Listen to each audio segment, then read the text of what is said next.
凭借着电话那头传来的几声压低的咳嗽声，株洲市公安局情报指挥中心的接警员田静敏锐察觉到报警人身处险境，无法言语的绝境。他引导报警人巧用案件信号破解位置谜题，成功解救了传销窝点的群众。是的，就可一声，不是的可两声，好吗？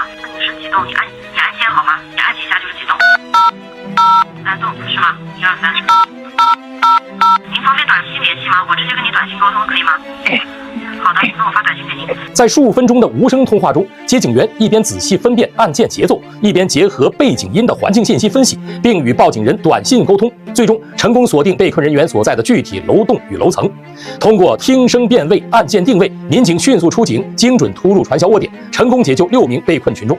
后续相关调查正在依法开展。这件事儿也给我们上了重要一课：身处险境时不便开口怎么办？不妨巧用手机按键、短信进行无声报警。